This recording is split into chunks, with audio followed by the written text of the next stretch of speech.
కుత్బుల్లాపూర్లో చిట్టీల పేరుతో కోట్లాది రూపాయల మోసానికి తెరలేపాడు ఒక ఆర్ఎంపీ వైద్యుడు. మియాపూర్ పరిధిలోని మయూరునగర్కు చెందిన ఆర్ఎంపీ వైద్యుడు ఆలీ, అతని అకౌంటెంట్ మహేష్ చిట్టాల పేరుతో కోట్లాది రూపాయల మోసానికి పాల్పడ్డారు.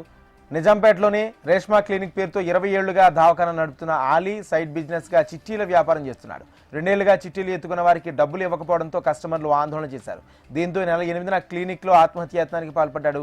సిబ్బంది, కుటుంబ సభ్యులు వెంటనే చికిత్స చేయించారు. మళ్లీ క్లినిక్ కు వస్తుండటంతో బాధితులు చిట్టీల డబ్బుల కోసం క్యూ కట్టారు.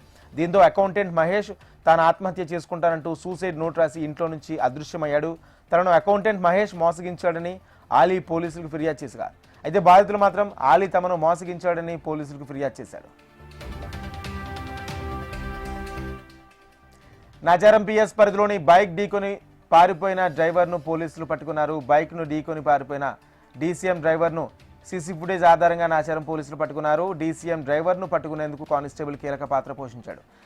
కేసు నమోదు చేసుకుని త్వరగా ఛేదించినందుకు కానిస్టేబుల్కు రివార్డు ప్రకటించారు నాచారం సీఐ.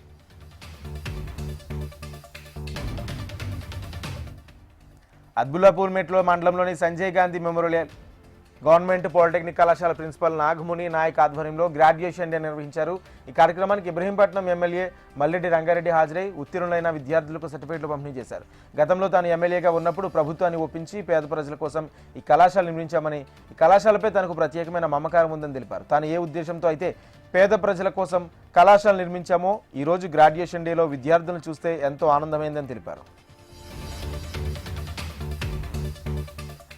మియాపూర్ పిఎస్ పరిధిలోని సెల్ ఫోన్ దొంగల ముఠాను పోలీసులు పట్టుకున్నారు. దొంగతనాలకు పాల్పడుతున్న 6గురిని అరెస్ట్ చేశారు. దాదాపు 700 ఫోన్లను దొంగిలించారు. ఈ ముఠా నిందితుల వద్ద నుంచి 20 మొబైల్ ఫోన్లు, ఒక ఆటో, 2 బైక్లు, 2,50,000 నగదు స్వాధీనం చేసుకున్నారు. నిందితులపై మొత్తం 57 కేసులు ఉన్నాయని తెలిపారు పోలీసులు.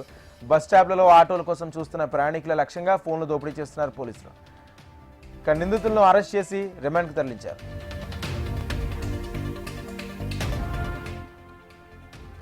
దేశవ్యాప్తంగా విధి నిర్వహణలో ప్రాణాలు కోల్పోయిన పోలీసులను స్మరించుకుంటూ ప్రతి ఏటా అక్టోబర్ 21న పోలీసుల అమరవీరుల సంస్మరణ దినంతో పాటు అక్టోబర్ 21 నుంచి 31 వరకు పోలీసు వారోత్సవాలు నిర్వహిస్తారు.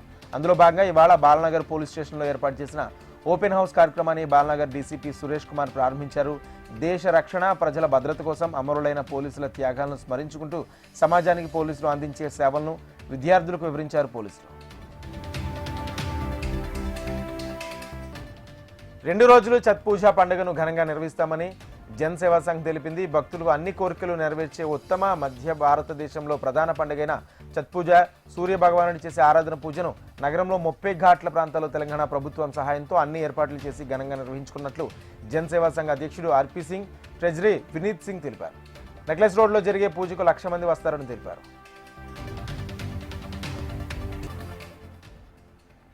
తుకారం గేట్ పిఎస్ పరిధిలో విషాదం నెలకొంది. అడ్డగుట్ట డి సెక్షన్లో మహేష్ అనే వ్యక్తి ఆత్మహత్య చేసుకున్నాడు. ఇంట్లో ఎవరూ లేని సమయంలో ఫ్యాన్కు ఉరివేసుకుని సూసైడ్ చేసుకున్నాడు. ఘటనా స్థలానికి చేరుకున్న పోలీసులు కేసు నమోదు చేసి దర్యాప్తు చేస్తున్నారు. మృతదేహాన్ని పోస్ట్ మార్టం నిమిత్తం ఆసుపత్రికి తరలించారు.